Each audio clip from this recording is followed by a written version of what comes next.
Each weekday, hear my daily commentary on the news of the day. It's the Huckabee Report on radio. To find the station in your area, go to MikeHuckabee.com.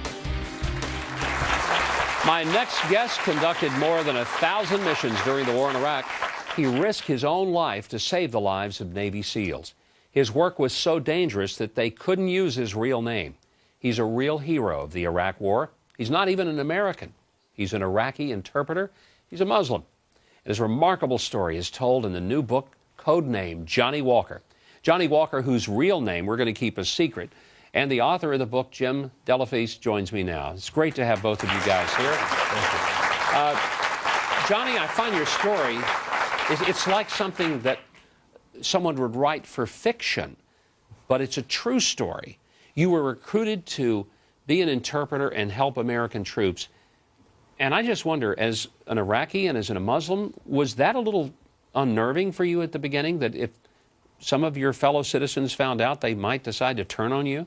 At the beginning, there is no kind of abnormal things when you work with Americans. It's like a huge honor, huge proud to work with them at the beginning.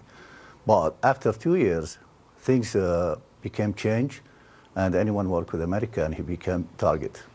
How did you learn English? Because you know, one of the reasons they wanted you could speak English, you could speak, the language in Iraq, and they wanted to be able to make sure that when they were talking to Iraqis, that the right things were being said. How did you learn how to understand and speak English? School and cowboy movie and country music, country song. Big John Wayne fan. So you learned to talk like John Wayne. No wonder they liked you. Did you ever say "Saddle Up, Pilgrim"? I'm just curious. In all seriousness, you were out there putting your life on the line.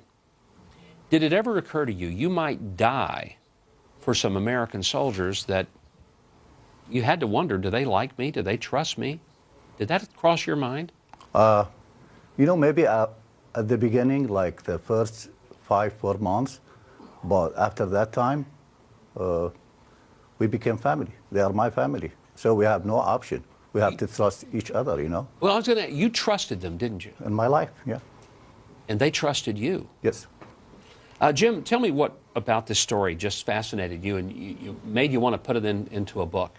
Well, to be honest with you, when I first heard about Johnny, I was working on American Sniper with Chris Kyle, and it was the end of a long day, and we just kind of laid back a little bit, and we started looking at some videos that Chris had of people that he knew in Iraq, and all of a sudden this this picture came off of a really tall, odd-looking fellow dressed in a different uniform than the rest of the SEALs, and I hadn't recognized him.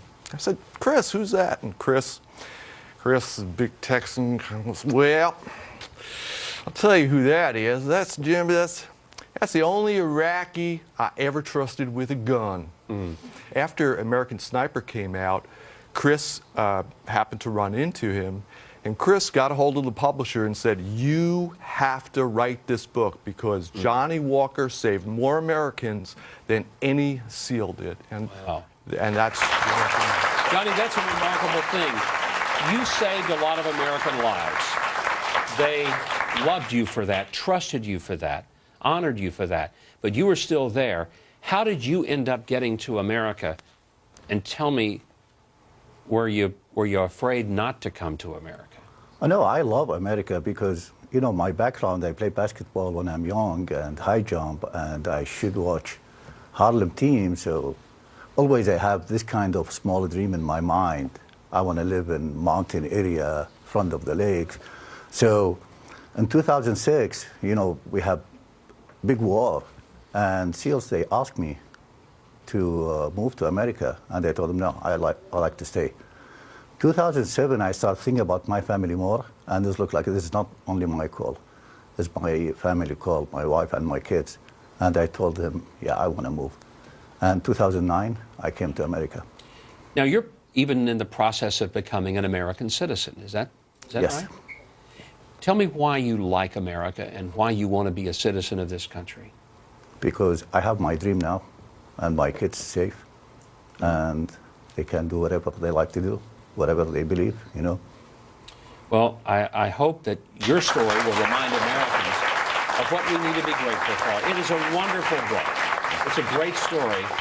And I want to say thank you, not just for telling this story. You know what, most of all, thank you for caring about some of those Navy SEALs and making sure they came home to their families. God bless you, John. Thank you. Well, get ready to do the twist. Chubby Checker is going to join me with his timeless hit. That's coming up. Stay with us.